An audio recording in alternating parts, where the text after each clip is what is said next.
cara melatih merpati yang pakai otot dan cara melatih yang memakai otak.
Assalamualaikum warahmatullahi wabarakatuh.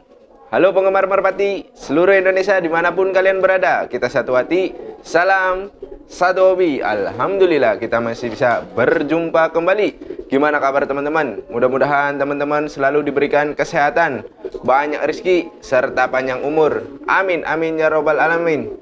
Oke teman-teman, di video kali ini saya akan membagikan tip atau sharing cara melatih merpati yang menggunakan otot dan cara melatih merpati yang menggunakan otak. Jadi begini teman-teman, terinspirasi untuk membagikan juga karena saya juga pernah menanyakan juga di senior. Nah jadi saya baru keingetan, jadi sekalian saja saya bagikan buat teman-teman. Jadi di samping ini ada pertanyaan yang katanya dia masih pemula, terus juga saya mau sekalian sharing saja buat teman-teman yang memang benar-benar pemula dalam merpati. Jadi untuk melatih merpati yang dibilangnya itu otot atau tenaga, namun ini tidak menjadi sebuah patokan atau teman-teman harus melakukan seperti ini. Jadi yang pertama saya akan bagikan buat teman-teman ini untuk melatih merpati yang pakai otot dulu atau tenaga. Biasanya merpati yang demikian yang menggunakan otot atau tenaga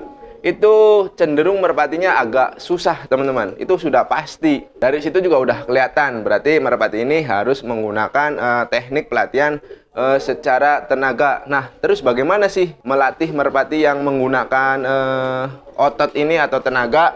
Di sini saya berharap teman-teman sudah mengetahui terlebih dahulu merpati yang kinerjanya hanya menggunakan tenaga saja atau otot, dan merpati yang menggunakan otak. Untuk melatih merpati yang menggunakan tenaga atau otot, saya sarankan itu teman-teman melatihnya itu biasanya kalau teman-teman melatih atau dalam satu kali putaran teman-teman melakukan sebanyak 10.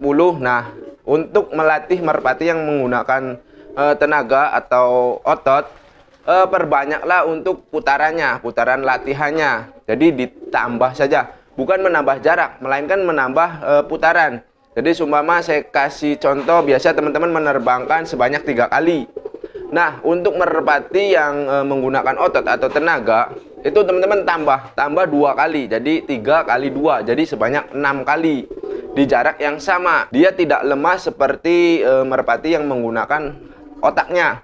Kelihatan dari cara dia masuk, terus cara dia terbang. Biasanya speed dan sprintnya itu nggak habis-habis. Nah itu biasanya merpati yang harus kita latih menggunakan teknik pelatihan secara otot atau tenaga.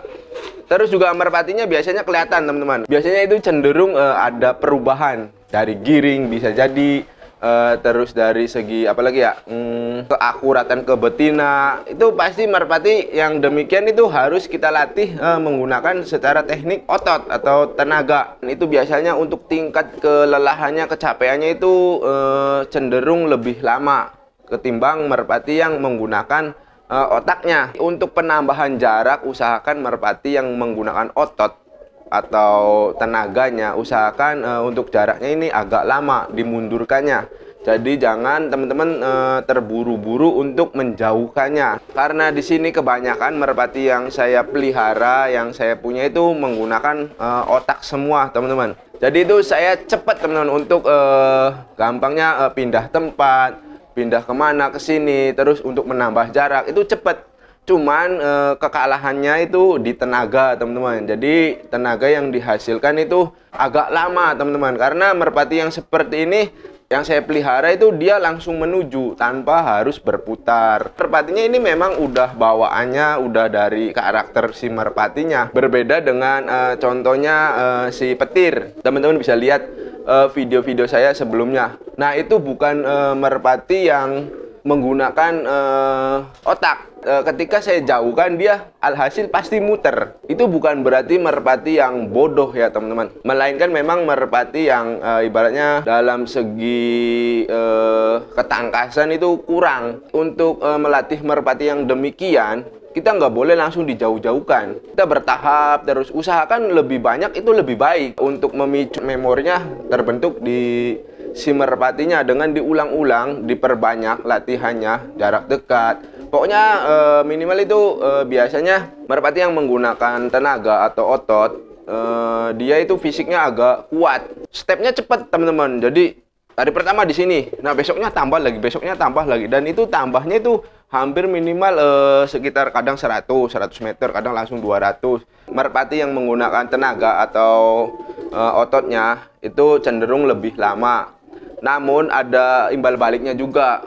Ketika merpati tersebut sudah mencapai jarak yang ditentukan perlombaan, merpatinya tenaganya sudah cepat terbentuk. Terus gimana cara melatih merpati yang menggunakan otak? Jadi untuk merpati yang menggunakan otak, saya sarankan buat teman-teman ketahui dulu, biasanya kita pahami dulu nih merpati yang menggunakan otak. Biasanya dia cepat beradaptasi dimanapun lapaknya, dimanapun lapangannya teman-teman bawa. Ketika dibawa itu cepat beradaptasi.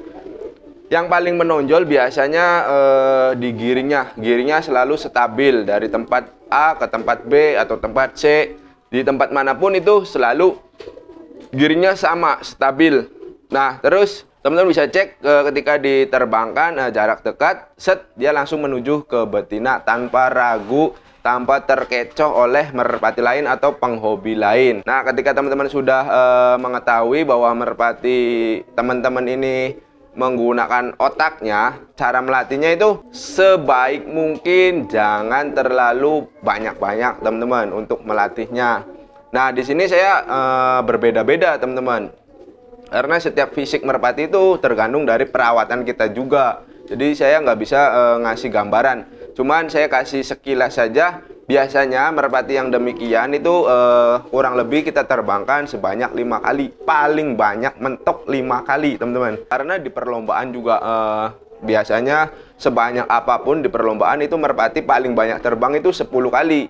10 itu paling banyak itu tuh. Kadang 8 juga udah selesai sampai menuju final. Jadi saya sarankan sebanyak 5 kali saja untuk menerbangkan merpati yang menggunakan otaknya. Nah, kelemahannya yang pertama, si merpatinya ini akan lama sekali untuk mendapatkan tenaga. Karena walaupun teman-teman ini jaraknya cepat jauh atau sudah menuju jauh, tetap saja dia karena ngejalur, biasanya merpati yang menggunakan otak itu ngejalur, terus juga fisiknya agak sedikit lemah karena dia menggunakan otaknya, tidak menggunakan sepenuhnya dengan tenaga. Jadi kebanyakan merpati yang menggunakan otak itu lama dapat tenaganya. Karena misalkan udah di jarak mentok nih, jarak setar perlombaan, itu merpatinya beberapa kali terbangan saja sudah kelelahan. Nah, kita wajib harus mengistirahatkan. Terus kita cek lagi kondisinya, mampukah dia terbang lagi. Kalau tidak mampu ya kita nunggu nanti besok. Kita sambung di keesokan harinya.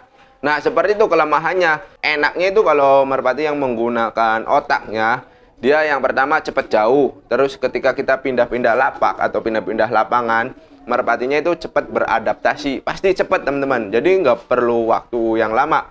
Contoh merpati saya yang merpati balap, si Raja Pukul, itu sudah sering saya bawa-bawa ke lapangan A, ke lapangan B. Jadi nggak butuh waktu lama, teman-teman. Jadi Si Raja Pukul ini seumpama terakhir saya udah jarak 800 meter. Di tempat baru pun itu dengan cepat dia dengan jarak segitu langsung bisa menuju ke joki atau ke sayanya. Itu si Raja Pukul karena menggunakan otaknya. Misalkan perbanyak melatih secara jarak jauh, teman-teman. Kenapa Bang harus jarak jauh? Karena merpati kalau udah jarak jauh atau jarak setar perlombaan itu biasanya cepat mendapat tenaga karena biasanya juga tinggi si merpatinya. Terus juga nanti kalau semakin tinggi itu anginnya semakin kencang. Pertumbuhan untuk pembentukan otot-ototnya itu cepat terbentuk. Cuman kekurangannya yaitu setiap merpati yang menggunakan otak dia langsung ngejalur tanpa kesusahan. Walaupun memang ada juga merpati yang menggunakan otaknya. Ada saja muter, ada. Itu juga banyak faktor juga yang harus kita ketahui. Cuman di sini kita nggak bahas itu. Jadi merpati itu tergantung dari pemiliknya atau ownernya. Semakin kita membiasakan dia seperti itu, atau teman-teman membiasakannya cara seperti yang teman-teman lakukan, dengan sendirinya itu bisa kita rubah atau bisa dia mengikuti kita. Cuma kan membutuhkan proses. Bang, kalau merpati saya menggunakan menggunakan otaknya terus saya latih menggunakan tenaga, boleh nggak? Boleh saja. Cuman risikonya ditanggung sendiri. Nah, biasanya merpati yang demikian, kalau teman-teman salah menjalankan pelatihan, biasanya itu merpati yang pertama giring akan berkurang, terus juga kendor, terus kinerja merpati nggak akan maksimal. Nah, di giringan berikutnya biasanya ngedon. Biasanya di hari Kamis sudah giring, nah itu dia agak telat. Sepinter-pinternya kita untuk men-settingnya, teman-teman. Nggak asal kita pelihara, kita latih, enggak, teman-teman. Jadi banyak penghobi-penghobi ini memainkan settingan-settingannya. Untuk merpati ini cocok seperti ini. Jadi jangan heran kalau merpati di si A ini bisa juara, terus kita beli, kita comot, nah terus pindah ke si B ini kok berbeda.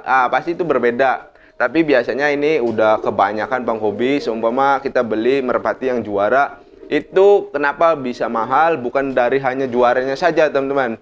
Tapi juga yang pertama itu kita akan mendapatkan ilmu rawatan merpati tersebut. Jadi nanti dikasih tahu semua, teman-teman. Makanya kenapa merpati yang sudah juara itu mahal harganya. Yang pertama itu merpatinya berkualitas ya tentu. Terus yang kedua, kita ini akan mendapatkan ilmu rawatan si merpatinya. Jadi untuk perawatan tersebut nggak boleh berubah, teman-teman. Beda halnya kita membeli merpati juara yang masih anakan. Ibaratnya turunan juara yang masih pijikan. Kalau sudah jadi tentunya kita harus mengetahui rawatannya, kalau pagi digimanain, terus jamunya apa, pasti seperti itu, teman-teman. Jadi di sini paham ya, teman-teman, antara merpati yang menggunakan otot, berikut merpati yang menggunakan otaknya. Jadi teman-teman harus perhatikan dulu merpatinya.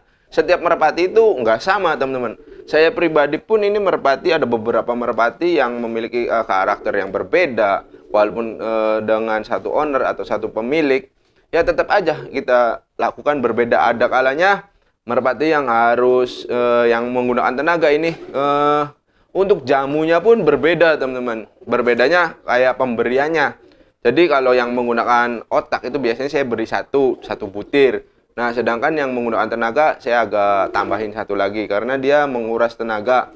Kenapa menguras tenaga? Karena dia satu itu terlalu terburu-buru, teman-teman. Ada juga merpati yang menggunakan tenaga dan ototnya, teman-teman. Nah, inilah yang merpati-merpati yang bisa dibilang sering-sering juara tuh. Jadi seperti ini. Jadi dikala merpati yang menggunakan otot dan tenaga itu biasanya tenaganya powerful. Terus otaknya juga mantap. Nah, merpati yang seperti ini, kalau teman-teman punya itu biasanya kebanyakan juara. Dan merpati-merpati juara kebanyakan dari pertama aja ini udah kelihatan. Yang pertama mudah giring, yang kedua mudah dilatih, yang ketiga mudah diajak kerja sama dengan pemiliknya. Teman-teman mempunyai teknik lain ya silakan tulis di bawah komentar. Di sini saya tidak menggurui atau gimana ya, teman-teman. Kita sama-sama saling belajar. Saya hanya berbagi pengalaman saja. Monggo kalau mau teman-teman mau dipraktekkan silakan. Enggak pun enggak apa-apa. Jadi ini bukan jadi pemicu atau patokan harus sekian. atau teman-teman harus mengikuti saya. Tidak, ini hanya buat sharing saja. Kurang lebihnya mohon maaf bila mana ada kata-kata yang kurang berkenan. Nantikan video terbaru dari saya. Akhir kata saya akhiri, wabillahi taufiq wal hidayah. Wassalamualaikum warahmatullahi wabarakatuh.